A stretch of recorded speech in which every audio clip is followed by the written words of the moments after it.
ఎవరన్నా మహిళల్ని విమర్శించి మిమ్మల్ని పిలిస్తే దాన్ని హైలైట్ చేసి మీరు కూడా చూపిపాకండి. అది గుర్తుపెట్టుకోండి. మీడియా మిత్రులు కూడా ఎవరైనా కూడా మహిళల్ని విమర్శిస్తూ మిమ్మల్ని పిలిచి ప్రెస్ మీట్లు పెడితే, ఈ రోజు ఆయన ప్రెస్ స్టేషన్ లో మైక్ ఇసిరేస్తున్నాడు, ఆ మాత్రం మీరు కూడా మైకులు అక్కడ ఇసిరేసే వచ్చేయండి. జిల్లా పార్టీ అధ్యక్షులు వంశీధర్ రెడ్డి గారికి, అలాగే ప్రతి ఒక్క కూటమి నేతలకి, బీజేపీ నాయకులకి, జన సైనికులకి, అలాగే తెలుగుదేశం నాయకులకి, అందరికీ ఇక్కడికి విచ్చేసిన ప్రతి ఒక్కరికి పేరు పేరున శిరస్సు వంచి నమస్కరిస్తున్నాను. ఈరోజు ఎంతో సుదినం.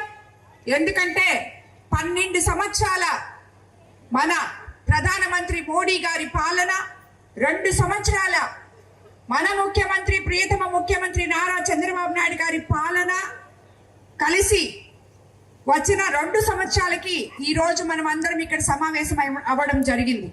మీకు అందరికీ తెలుసు, మనం అధికారంలోకి రాకముందు గత 5 సంవత్సరాల్లో, గత ప్రభుత్వంలో ఇక్కడ ఉన్న ఎంతో మంది నాయకులు ఎన్నో కష్టాలు పడ్డారు, ఎన్నో కేసులు పెట్టించుకున్నారు.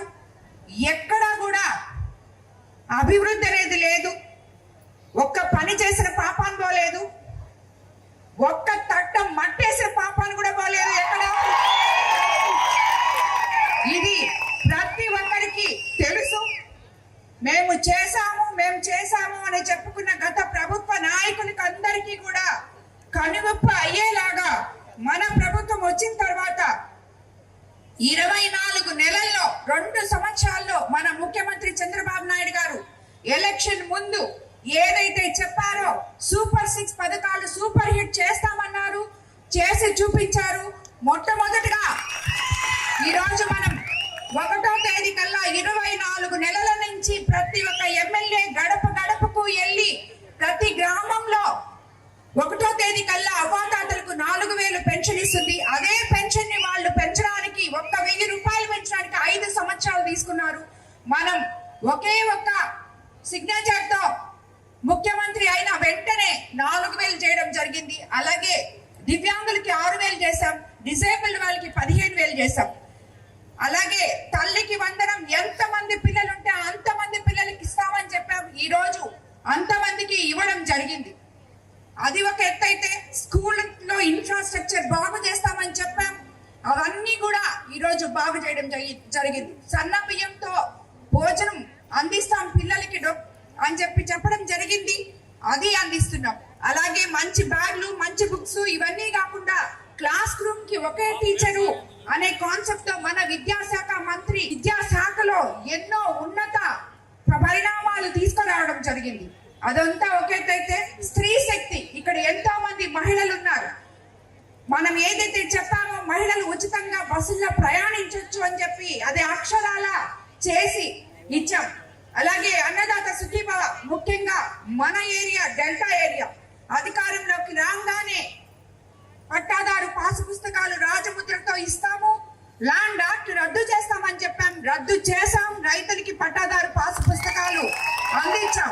ఈ రోజు మన జిల్లాలో మనం మీ భూమి మీ హక్కు అని ఎంతో గర్వంగా ఈ రోజు ఈ 2 సంవత్సరాలు పూర్తయినప్పుడు ఈ థీమ్ తో మనం ఈ సంబరాలు జరుపుకుంటున్నాం.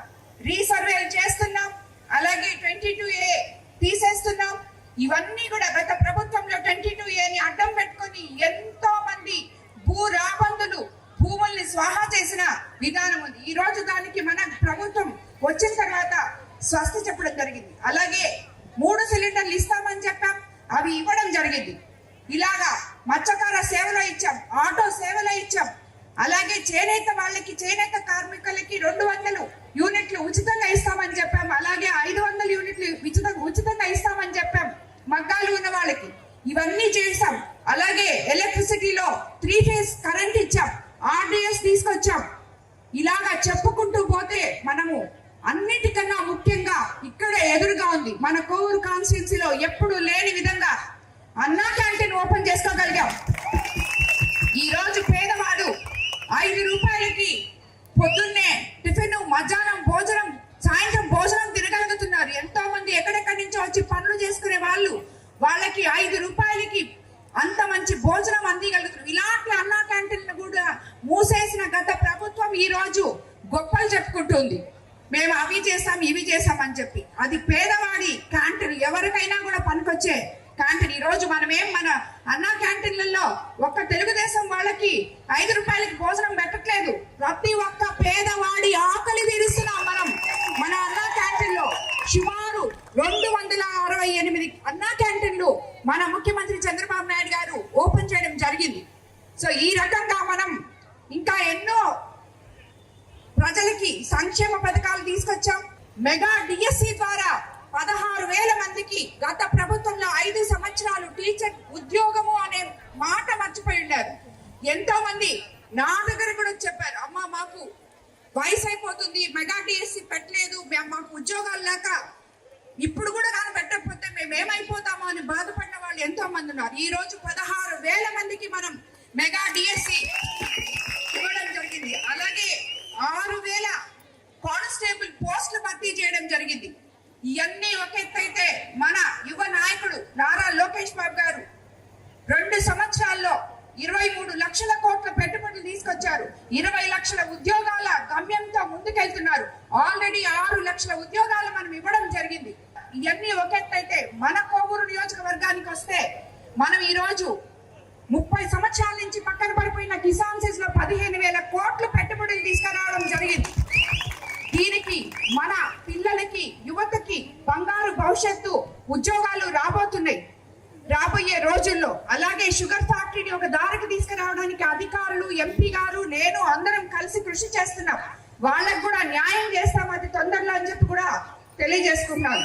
ఈ రకంగా ప్రతి ఒక్కటి కూడా ఏ రంగంలో తీసుకున్నా అన్ని రంగాల్లో మనం ముందున్నాం. మన కోవూరు కాన్స్టిట్యున్సీలో ఈ రోజు సుమారు 770 కోట్లతో అభివృద్ధి పనులు చేస్తున్నాం. పల్లి పండుగ ద్వారా గ్రామాల్లో అంతర్గత సిసి రోడ్లు 323 పనులు 17 కోట్లతో చేసుకున్నాం. విలేజ్ హెల్త్ సెంటర్లు 47 భవనాలు 14,76,00,000తో కట్టాం. మేజర్ ప్రాజెక్టులు 17 కోట్లతో తీసుకొచ్చాం. మొత్తం 55 కోట్లు పంచాయతీ రాజ్ లో చేశాం. ఇప్పుడు మళ్ళీ మనకి ఇంకొక 11 కోట్లు శాంక్షన్ అయి ఉంది. అలాగే గ్రామీణ తాగునీటి సరఫరా పారిశుద్ధ్యం RWS లో ఇప్పటి వరకు ఓవర్ హెడ్ ట్యాంకులు, జల్ జీవన్ మిషన్ తాగునీటి పైప్ లైన్లు, సీసీ డ్రైన్ తో పాటు మొత్తం 386 పనులు చేశాం. 30,55,00,000 ఖర్చు పెట్టాం. అలాగే RMB రోడ్లు తీసుకుంటే నెల్లూరు మైపాడు రోడ్డు 48 కోట్లు. ఇదేంటంటే గత బ్యాచ్ ఉన్నారు కదా, మేము తెచ్చామని ఎగురుతుంటారు వాళ్ళు.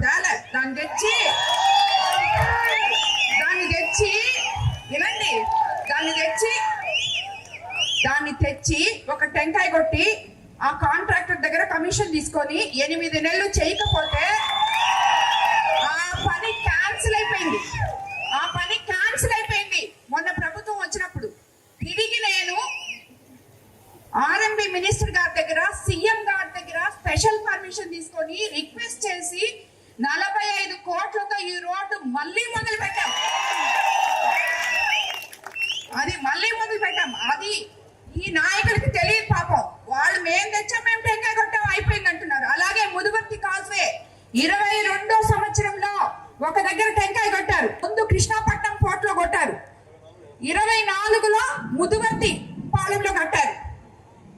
అంతేగాని ఎలక్షన్ ముందు అంటే అతను ఇది చేయకుండా నేను ఊర్లోకి రాను అని చెప్పాడు. ఓట్ల కోసం ఒక టెంకాయ కొట్టాడు. చేయలే. మనం చేసాం దాన్ని. ఈ రోజు మనం చేస్తున్నాం. పనులు చేయడం అంటే చేసి ప్రజలకి అంకితం ఇయ్యడం. టెంకాయలు కొట్టేసి కమిషన్లు తీసుకోగానే పనులు అయిపోవు. అది గుర్తుపెట్టుకోవాలని చెప్పి నేను తెలియజేసుకుంటాను.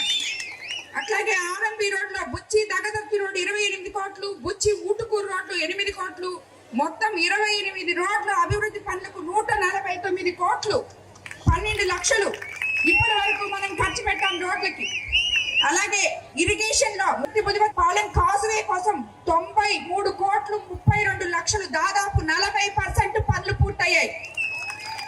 కాలువలు పూడికి తీత, కట్టల బలోపేతం, ఇతర పనులు మొత్తం 202 కోట్ల 49 లక్షలతో చేశాం.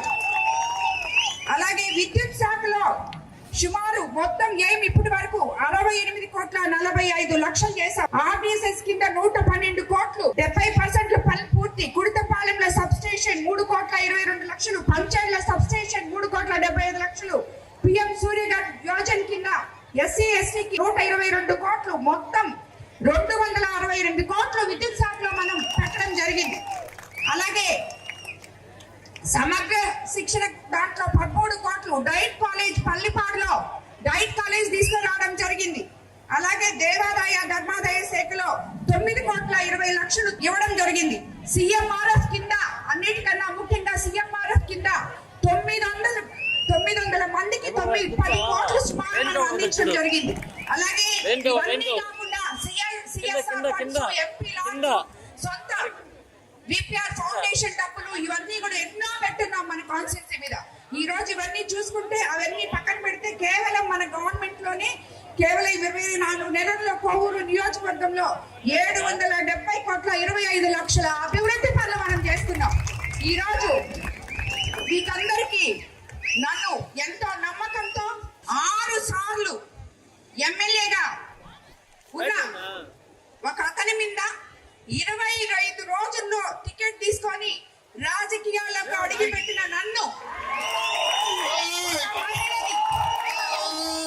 ఒక మహిళని మీరు 55,000 ఓట్ల మెజారిటీతో గెలిపించి ఇక్కడ నుంచి అంతకు ముందున్న వాళ్ళని తరిమి కొట్టడం జరిగింది. ఇక్కడ ఇంతమంది మహిళా మనులు ఉన్నారు. ఈ రోజు వైసీపీ నాయకులు మహిళలకి విలువ లేకుండా ఇష్టం వచ్చినట్టు వాళ్ళ ఆత్మవిశ్వాసం మీద దెబ్బ కొట్టేలాగా మాట్లాడుతున్నారు. నిన్న చూసాం మనం హోం మంత్రి అనిత గారి మీద గుడివాడ అమర్నాథ్ మాజీ మంత్రి గారు ఏం మాట్లాడారో ఆయనకి నేను ఆల్రెడీ కౌంటర్ ఇచ్చాను. ఇలా మాట్లాడడం తగదు. మా నియోజకవర్గంలో కూడా ఒకడున్నాడు ఇట్లాగా మాట్లాడేవాడు.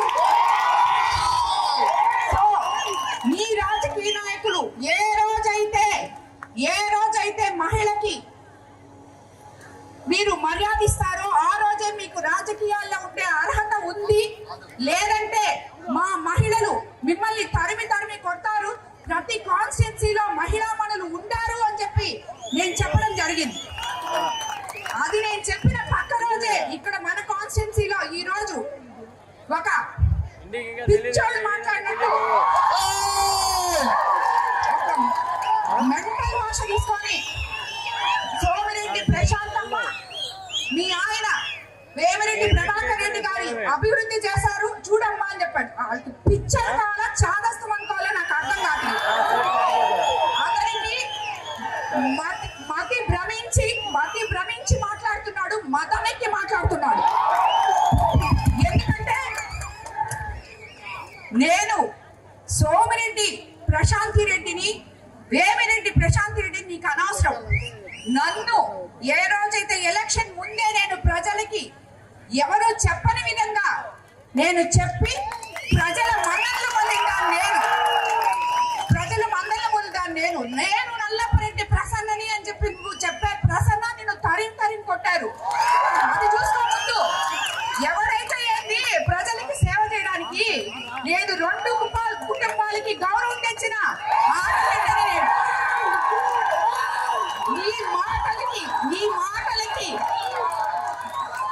నీ మాటలకి వెనక్కపోతాం అనుకుంటున్నారేమో మీరు. పదే చెప్తున్నా, ఇలా మాట్లాడితే వెనకడుగు వేసేది లేదు, నిన్ను వదిలిపెట్టేది లేదు. నువ్వు చేసిన అవినీతి అంతా ఇంత కాదు. ముందు దాని గురించి చూసుకో. నువ్వు ఏమేం చేస్తున్నావో, ఏమేం తప్పులు చేస్తున్నావో చూసుకో. నేను అది చేశాను, ఇది చేశాను. ఏం చేసావు నువ్వు? చేసినప్పుడల్లా ప్రతి దాంట్లో నీ కమిషన్ల కోసం చేసావు. నువ్వు ఏ పని చేసినా దాంట్లో నీకు వాటా ఉండాలి. ఇంతెందుకు, ఇప్పుడు పంచేలో అక్కడ వాటర్ ప్లాంట్ ఉంది ఆల్రెడీ. ఆడ 4 ఇళ్ళు ఉన్నాయి. ఆ ఇళ్ళ దగ్గర వాటర్ ప్లాంట్ అవసరం లేదు. ఎవరో ఒక ఎంపీని కాకబట్టి 7 లక్షలు తెచ్చాడు అక్కడ వాటర్ ప్లాంట్ పెట్టడానికి. అది అసలు అవసరం లేదు అక్కడ. ఎందుకు? ఆ వాటర్ ప్లాంట్ అతనికి ఇచ్చేసి అతని దగ్గర డబ్బులు నువ్వు తీసుకోవడానికి. ఇది నువ్వు చేసే పని.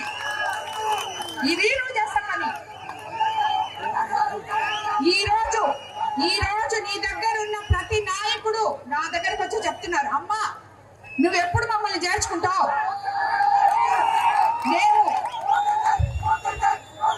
మేము ఫోన్ పేలు కొట్టలేక అలసిపోతున్నాం. నువ్వెప్పుడు చేర్చుకుంటావు మమ్మల్ని? మేము ఫోన్ పేలు కొట్టలేకపోతున్నామమ్మా, మమ్మల్ని చేర్చుకొని అడుగుతున్నాను. ఇన్ని నీ వెనకాల పెట్టుకొని నీకు ఎక్కడ హక్కు ఉంది మహిళల గురించి మాట్లాడడానికి? ఏమైనా బుద్ధుందా? ఒకసారి చెప్పాను అర్థం కాదా? అవును ఏంటి ఇప్పుడు నేను సోమిరెడ్డి ప్రశాంతి రెడ్డినే ఇప్పుడు పెళ్లి చేసుకున్నాను వేమిరెడ్డి ప్రభాకర్ రెడ్డి గారిని, నేను వేమిరెడ్డి ప్రశాంతి రెడ్డిని అయినా పోయి నీ భార్యను అడుగు.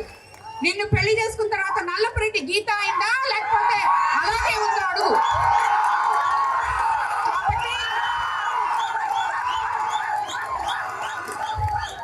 ఇలాంటి చాతావాతాగాని రాజకీయాలు ఇక్కడ చేయొద్దు.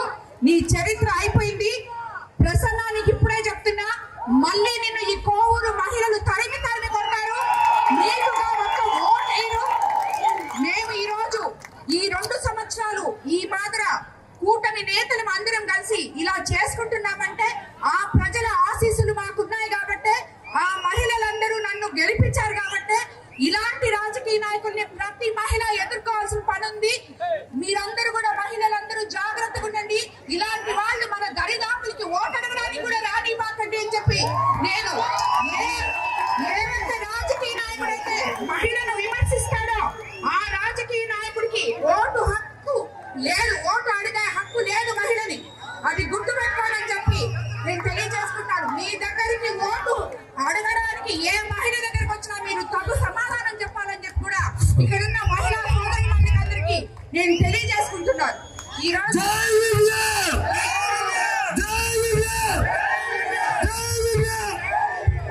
మనము ఎంత గమ్మగుండాలన్నా మనల్ని రెచ్చగొట్టి ఇలా మాట్లాడే వీళ్ళందరి గురించి మనం పట్టించుకోవాల్సిన అవసరం లేదు. వీళ్ళ గురించి అసలు వాళ్ళ ఒక మనుషులుగా మనం లెక్క కూడా ఇవ్వలేదు. ఈ రోజు మనం ఇదంతా మాట్లాడినందుకు, ఈ మహిళలందరూ నా పక్కన ఉన్నందుకు ఇది అక్షరాల సత్యము. అతను మళ్ళీ ఇంకా మాజీ ఎమ్మెల్యేగానే జీవితాంతం మిగిలిపోవాల్సిందే అనే దానికి ఆ భగవంతుడు ఆశీస్సులే ఈ వర్షమే కారణమని చెప్పి నేను తెలియజేసుకుంటున్నాను. ఇలాంటి నాయకులు, మహిళలని విమర్శించే నాయకులు ఉన్నంత వరకు ఏ మహిళ కూడా నాయకుడికి ఓటు వేయకూడదు అని చెప్పి నేను విచ్చేసిన మీడియా మిత్రులకు కూడా తెలియజేసుకుంటాను. ఎవరన్నా మహిళల్ని విమర్శించి మిమ్మల్ని పిలిస్తే దాన్ని హైలైట్ చేసి మీరు కూడా చూపిపాకండి. అది గుర్తుపెట్టుకోండి. మీడియా మిత్రులు కూడా ఎవరైనా కూడా మహిళల్ని విమర్శిస్తూ మిమ్మల్ని పిలిచి ప్రెస్ మీట్లు పెడితే, ఈ రోజు ఆయన ప్రెస్ స్టేషన్ లో మైక్ ఇసిరేస్తున్నాడు, ఆ మాత్రం మీరు కూడా మైకులు అక్కడ ఇసిరేసేసి వచ్చేయండి. ఏ నాయకుడైనా మహిళలను పెంచి మీ దగ్గర నుంచే మొదలవ్వాలి, విలేకరి దగ్గర నుంచే మొదలవ్వాలి. ఏం మాట్లాడతారయ్యా మీరు అని ఒక్క మాట మీలో ఒక విలేకరి అడగండి, దానికి సమాధానం ఉండదు వాళ్ళ దగ్గర. అలాంటి నాయకులు ప్రెస్ మీట్లు అవసరం లేదు, వాటిని హైలైట్ చేసి మీరు దాని గురించి థంబ్నెయిల్స్ పెట్టక్కర్లేదు. అది గుర్తుపెట్టుకోండి.